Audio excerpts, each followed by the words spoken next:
post-sentencing press conference in Bradley Manning Support Network. We're going to have three people in very brief words. We know you're not here to listen to us.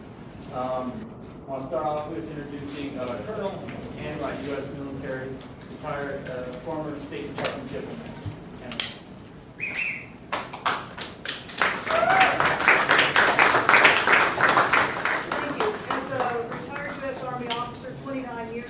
Military and a former U.S. diplomat who resigned 10 years ago in opposition to the war in Iraq. I appreciate very much people who are willing to stand to our government to see that there are crimes being committed in the name of our government, to be able to say to the American people, I know what's going on. A person like Bradley Manning is that type of person who's revealed things that our government was doing that we as the public needed to know.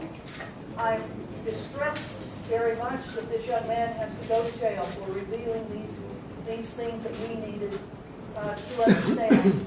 I appreciate very much what the defense team has done, and the appellate process will be a very important one for Bradley Manning. Thank you.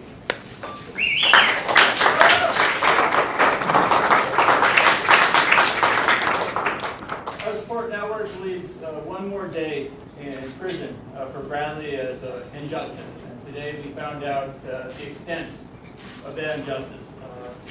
Colonel Denise Lynn sentenced Bradley today to 12,775 days in prison. Bradley was mistreated illegally, even according to her, at Quantico Marine Base. She gave him 112 days of credit for that torture-like condition. That is less than 1% of the sentence that the same judge gave. What is the deterrent to the military for torturing a military service member as long as they can win, or they believe they're going to win, a lengthy sentence? And that's deeply troubling. I myself was a Marine corporal, refused to go to Rock court-martial, and I know the benefits of having public support. People rally to your defense and having a first-rate legal team. And I believe our campaign on Bradley's behalf has been a representation of that. Millions of people coming together, 22,000 people contributing funds so we can hire the legal team of Bradley's choosing. And his choice was David Coombs. Over the last 3.5 years since I signed the third-party agreement to guarantee his representation, at a time when I had about $150 in the bank, we raised $1.4 million to defend Bradley. And the money that's gone to David Coombs has been a bargain. He's worked far beyond for years on this case. Anybody who thinks that Bradley is simply a passenger on this trip was not paying attention. In retrospect, Mr. Coombs was absolutely the best representation I could have imagined for Bradley Manning. Hundreds of us engaged in civil disobedience to get him released from Quantico. Thousands have marched in the streets. We've sent over 100,000 letters to Pentagon officials. 1 million people have signed petitions. And now we're faced with a new phase of our campaign. We will simply not give up. Bradley will not spend 35 years in prison. David Coombs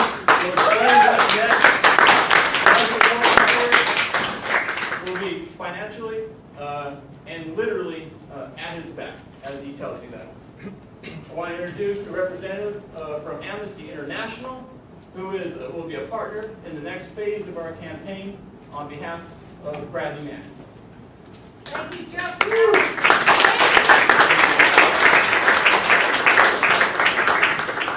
Good afternoon. My name is Naureen Shah. I'm Advocacy Advisor with Amnesty International USA. Amnesty International is calling for the United States to commute Private Manning's sentence to time served and to allow for his immediate release. Bradley Manning acted on the belief that he would spark meaningful public debate on the costs of war, including the U.S. military's conduct in Iraq and in Afghanistan.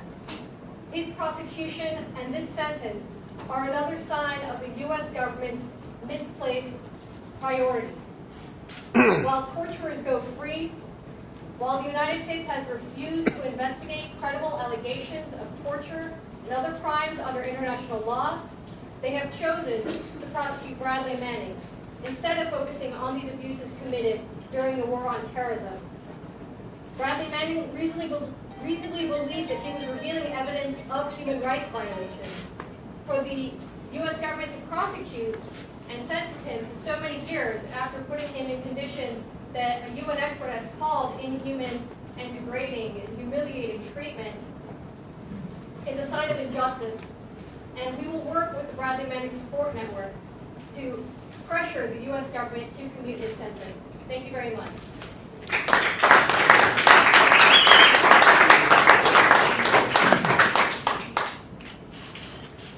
The supporters of the file list behind Mr. Coombs.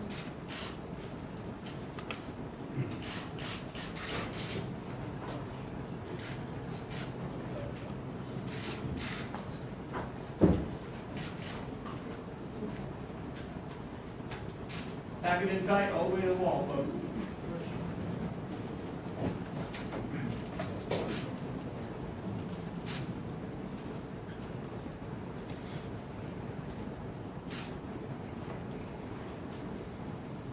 All right, we got 20 people.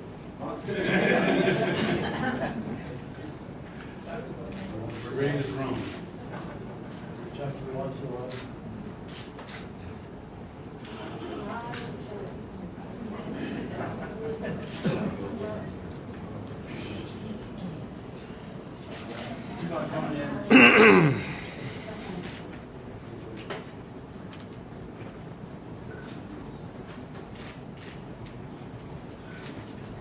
All right, good afternoon, everyone. Over the past few months, as you know, I've been representing Mr. Bradley Manning in a military court-martial. And that representation has involved an unprecedented charge, a charge which was aiding the enemy for a simple act of providing information to you, journalists. That's what resulted in an aiding the enemy offense. Under the current administration, an unauthorized leak to the media of classified information is viewed as being tantamount to aiding the enemy. The government-wide crackdown on whistleblowers and the extension of this crackdown to journalists threatens to stifle the flow of information that is vital for our public. It's vital for information that we not only have a need to know, but oftentimes have a right to know. While we were successful in avoiding the aiding the enemy offense, the fact that the government pursued this offense, the fact that the government let this offense go forward even after it was clear there was no evidence of any intent to do so, should sound an alarm to every journalist. It should sound an alarm to every concerned citizen. The case of the United States v. Bradley Manning is a watershed moment in history for freedom of the press. We need to decide what freedoms and individual rights we are willing to give up in the name of national security. And we've heard a lot recently from the Obama administration about oversight. We've been told to trust that the oversight mechanisms that are within the executive branch are striking an appropriate balance. We've been told that they know what is in the public's interest to know, as opposed to what is national security and cannot be revealed. You have to ask yourself, is the government striking an appropriate balance? The ultimate role of oversight in America has always belonged to the American people. And it is only to the extent that the American people can be informed as to these matters that oversight works at all. And there are too many things we do not know about our national security apparatus. We don't know how it works. We don't know the extent of its reach. And in order to close this gap, we need a free and vibrant press. We need members of the press who are not potential subjects of criminal investigation for receiving information, which is their very job to do as watchdogs of our government. In order to close this gap, we need whistleblowers like PFC Manning, people who are not afraid to stand up and speak the truth, and to risk their freedom for the ability to keep us informed. In order to close this gap, we need a public that cares. We need a public that is concerned about what is happening. We need all of these things because, make no mistake about it, the cancer of overclassification is threatening the very fabric of our free society. Overclassification hinders debate. It hinders what we know about our government. It hinders finding solutions to common problems, and that is, how do we keep our way of life in a post-9/11 world? P.C. Manning was one of the brave Americans who was not willing to remain silent. Instead, he decided to provide us with information that he believed would spark reforms, would spark debate, and he provided us with information that he believed might change the world. Due to his decisions, he has been called a traitor. He's been accused of having blood on his hands. He's endured 3 years of confinement, many of them in unlawful pretrial confinement that was specifically designed to break the spirit. He's endured what is now evident to everyone, a baseless aiding the enemy offense, that at the time carried the death penalty, and then carried life without the possibility of parole. And now he's enduring a 35-year sentence. The time to end Brad's suffering is now. The time for our president to focus on protecting whistleblowers instead of punishing them is now. The time for our president to pardon P.C. Manning is now. Early next week, I will file, on behalf of my client, P.C. Manning, a request that we routed through the Secretary of the Army, through the President, through the Secretary of the Army, for the President. A request that the President pardon P.C. Manning, or at the very least, commute his sentence to time served. And I want to share with you P.C. Manning's statement that's part of this request.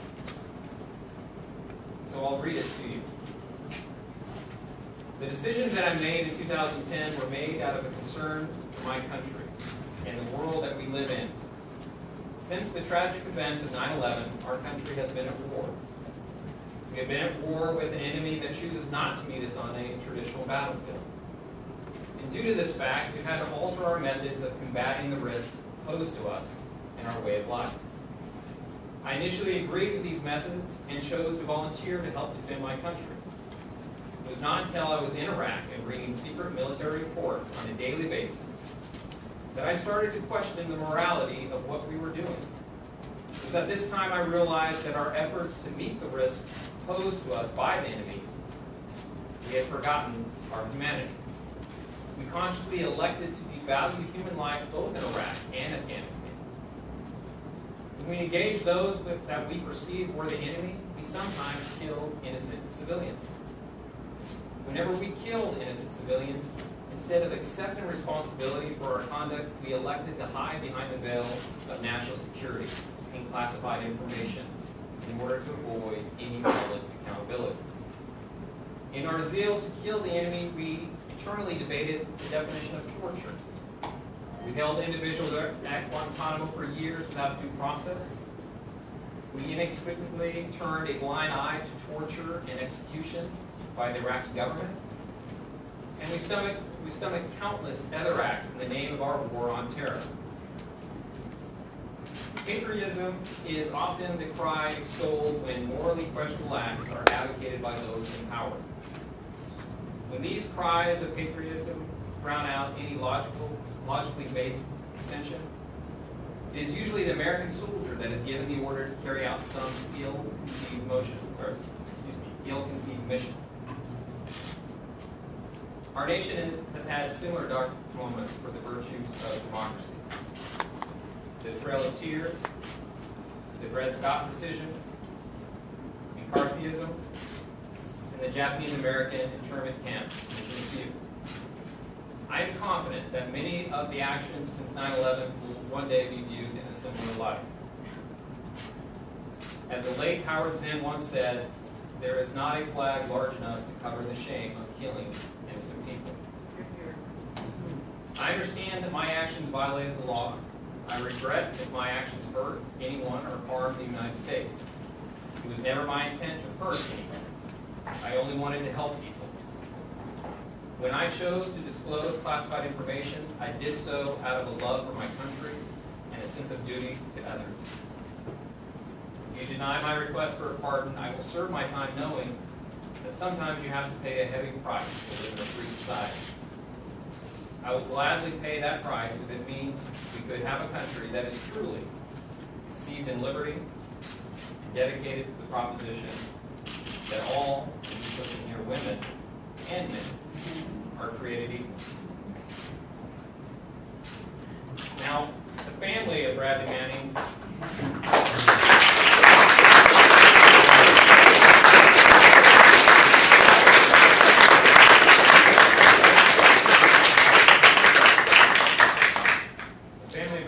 has asked me to read the following statement. We are sad and disappointed in today's sentence. We continue to believe that Brad's intentions were good and that he believed he was acting in the best interest of this country. We will again like to thank his extraordinary defense team for their tireless efforts on his behalf. And of course, we want to thank Courage to Resist, the Bradley Manning Support Network, and the thousands of supporters around the world who have stood with Brad throughout this ordeal. Please know that his fight is not over.